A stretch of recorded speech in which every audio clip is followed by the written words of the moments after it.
On a tous entendu la nouvelle. 12 grands clubs européens viennent de publier un communiqué commun officialisant la création de la Super League, même malgré les réponses fermes et cinglantes de l'UEFA et des ligues nationales à propos du projet. Alors certains les ont déjà surnommés les 12 salopards. En même temps, ils le déméritent pas. Le Real Madrid, le FC Barcelone, l'Atlético de Madrid, la Juventus Turin, l'AC Milan, l'Inter Milan, Liverpool, Manchester United, Manchester City, Chelsea, Tottenham et Arsenal.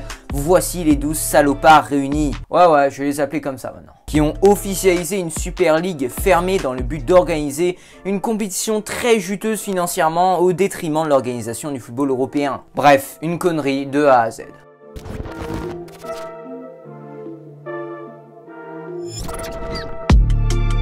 Alors déjà, ils ont le culot d'officialiser ce projet à peu près en même temps que l'officialisation de la nouvelle formule proposée par la FIFA. Ah, les 12 salopards. Alors, je vous explique le principe en 2 secondes. La Super League, c'est une compétition semi-fermée parce que au lancement de la Super League, il y aura 15 clubs fondateurs normalement. Alors, il y en a déjà 12, vous les connaissez déjà, c'est les 12 salopards. Et il y a encore 3 salopards encore à définir.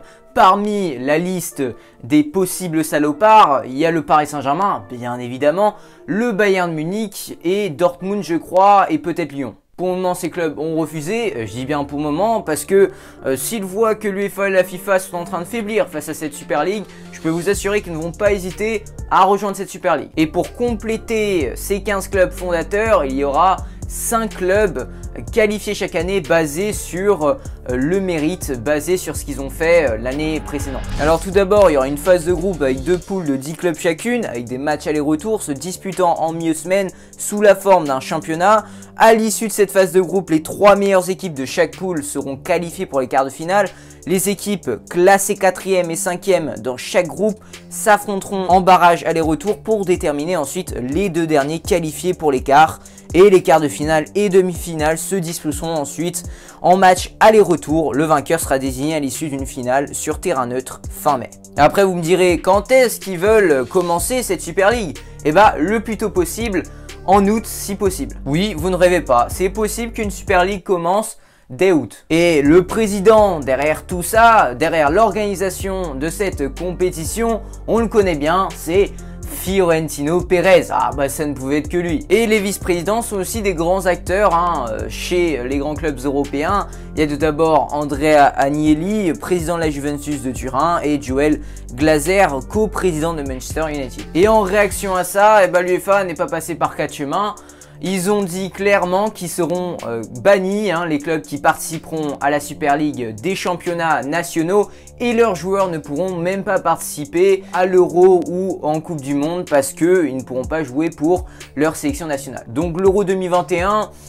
on ne sait pas s'il y aura finalement. Bah oui, tous les grands clubs européens qui participent à la Super League, ils détiennent presque tous les grands joueurs en Europe. Ça servira à rien de faire un Euro 2021 sans tous ces grands joueurs. Comme quoi, on retrouvera peut-être Valbuena et Sakho en équipe de France. Alors pour tous ceux qui viennent d'apprendre la création de la Super League, qui sont en train de se dire « wow, mais c'est vachement alléchant, il y aura des Real Madrid, Manchester United tous les mercredis, quel rêve !» Je vous arrête tout de suite. Je vous en veux pas parce que moi aussi ça m'est passé par la tête. Pour être honnête, au début je me suis dit oh pourquoi pas, mais en y réfléchissant en 2 secondes, tu comprends qu'il y a une petite douille. Alors déjà de 1, on est habitué à voir des PSG Barça tous les 4 ans maximum. Et maintenant, tout d'un coup avec cette Super League, on a des PSG Barça, des Real Madrid Chelsea, bref, des affiches alléchantes toutes les semaines. La première saison de Super League, je vais être honnête avec vous, on va probablement être heureux, on va être waouh, on va être excité parce que c'est la première fois, mais au bout de quelques années de Super League, ça va être franchement chiant. Il n'y a plus cette attente, cette excitation autour du match puisque tu as ça toutes les semaines. Tu auras beaucoup moins de débats intéressants puisque de toute façon, quel est l'intérêt de débattre sur des matchs qui arrivent toutes les semaines? Alors qu'avec la Ligue des Champions actuelle, d'abord tu as le tirage en décembre pour les 8e de finale qui vont avoir lieu vers février-mars. Donc tu as tout le temps pour réfléchir au match, commencer à t'exciter un peu avec le match, commencer à faire des débats avec tes potes, bah là, il y aura plus de ça. Ça va être ennuyeux à la longue, je vous dis clairement. C'est comme McDo, t'en prends tous les jours, ça devient dégueulasse. C'est pareil pour les affiches alléchantes comme ça. Il y en a toutes les semaines, et bah finalement, tu vas même plus prendre le plaisir de regarder ce genre de match. Et en plus, il n'y a même plus la motivation pour les joueurs. Les 15 clubs fondateurs, entre guillemets, ils seront dans cette Super League chaque année. Quelle est la motivation? Chaque année, tu auras une somme d'argent d'office. Quel est l'intérêt de se battre dans ce cas-là? Et donc finalement, on va certainement assister à des matchs extrêmement fermés où finalement les deux équipes n'ont même pas envie de jouer, limite, parce qu'il n'y a pas de motivation. Alors les gars, faut que vous compreniez quelque chose. Si cette Super League est créée, c'est juste une question d'argent. C'est une histoire de gros sous, pas une histoire de sport. Ce qu'ils veulent, c'est pas plus de football avec cette Super League. C'est moins de football, clairement. S'ils sont dégagés des championnats nationaux, bah les grands clubs européens, ils vont s'en battre les couilles. Et si par chance, ils sont autorisés à jouer pour les championnats nationaux, eh bah ne croyez pas que les grands clubs européens, les 12 salopards, vont mettre leur équipe A en championnat national. Non, non, non. En milieu de semaine, ils vont tout donner, ils vont mettre leur équipe type pour la Super League et le week-end pour le petit championnat national qui ne vaut plus rien. Et bah, ils vont mettre, voilà, l'équipe B. Et ils s'en foutent aussi si leurs joueurs n'ont pas à l'Euro ou à la Coupe du Monde. De toute façon, pour eux, ils ne sont pas assez récompensés en termes d'argent pour laisser leurs joueurs jouer à ces compétitions. Pour les 12 salopards, la Super League, ça représente le futur. C'est là où ils vont gagner le plus d'argent. Donc, tant qu'ils sont en Super League, le reste, ils s'en foutent, clairement. Et d'ailleurs, la stratégie du PSG à l'égard de la Super League est assez intéressante. Ils n'ont pas fait suite après la proposition de la Super League de participer à leur compétition.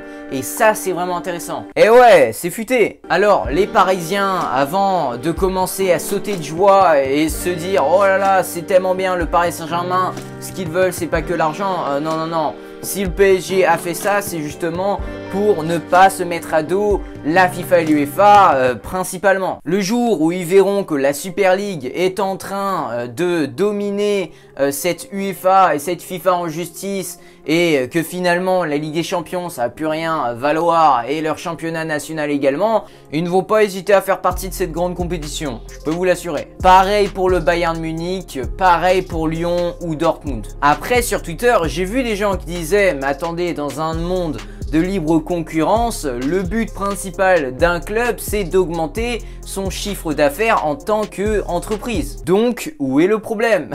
Bah, je vais te le dire, le problème, c'est que les clubs européens n'ont jamais été aussi francs à propos de leurs aspirations financières. Là, ça va très loin. Alors, je savais que les clubs s'en foutaient de plus en plus de leurs supporters, mais pas à ce point. Ce projet ne permet pas du tout aux fans de profiter du foot, hein, on va être clair. Ça profite juste aux actionnaires. Que ce soit pour les supporters de Liverpool, les supporters de Chelsea, du Real Madrid, Manchester United, tous les supporters là des 12 clubs européens, ils se font douiller.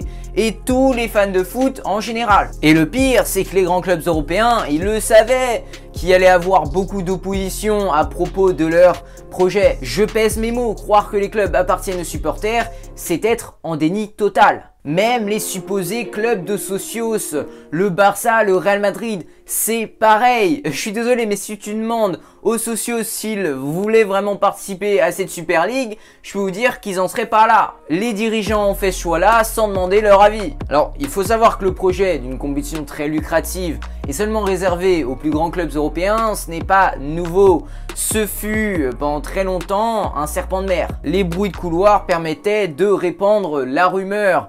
Franchement, cette idée de Super League, si vous suivez le football, vous en avez déjà entendu, c'est certain. C'était en fait un moyen de mettre la pression sur l'UEFA pour avoir plus de garanties financières. Plus de garanties financières en faveur des gros clubs européens, bien évidemment. Donc cette officialisation se fut vécue comme une réelle bombe. Personne ne s'y attendait. Pour tout le monde, c'était qu'une petite rumeur pour mettre la pression justement à l'UEFA. Jamais on pensait que ça allait se concrétiser ça. En attendant, les prises de position à l'encontre de la Super League depuis son officialisation se sont multipliées ces derniers jours. Alors déjà c'était prévisible, tous les supporters sont en train de s'affoler à l'idée de voir surgir un jour une grande Super League. Il y a aussi des représentants de pays même avec Macron et Johnson qui se sont clairement mis avec les supporters, ils ont pris position sur ce débat. Il y a même des oppositions au sein même des directions de grands clubs européens qui participent à la Super League. Il y en a qui ne sont pas d'accord, c'est pour dire vraiment la rupture qu'a provoqué l'officialisation de cette Super League. Il y a une vraie guerre les gars, une vraie guerre du football. Mais à mon avis les gars, toute cette affaire n'ira pas très loin. Pour moi c'est encore une fois un moyen de mettre une pression, mais cette fois-ci une pression encore plus forte, parce que là c'est encore plus fort hein, ce qu'a fait les grands clubs européens, c'est quand même officialiser une Super League en concurrence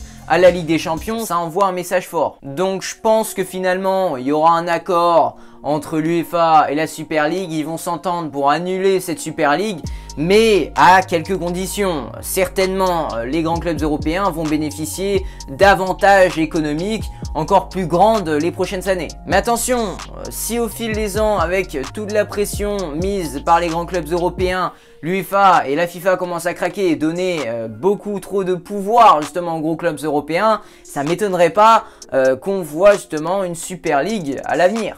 Un jour les grands clubs européens vont avoir tellement de pouvoir que d'un claquement de doigts, ils vont créer une compétition de toutes pièces comme ça. Et déjà de nos jours, ils sont capables de faire ça. Heureusement qu'il y a beaucoup d'opposition. Heureusement, parce que ça fait peur tout ça. Voilà, dites-moi un peu dans les commentaires ce que vous en pensez. Est-ce que vous pensez que la Super League c'est une bonne chose? Bon, la question est un peu ironique parce que je pense qu'il n'y en a aucun qui sont pour cette Super League. Mais dites-moi un peu ce que vous en pensez en général.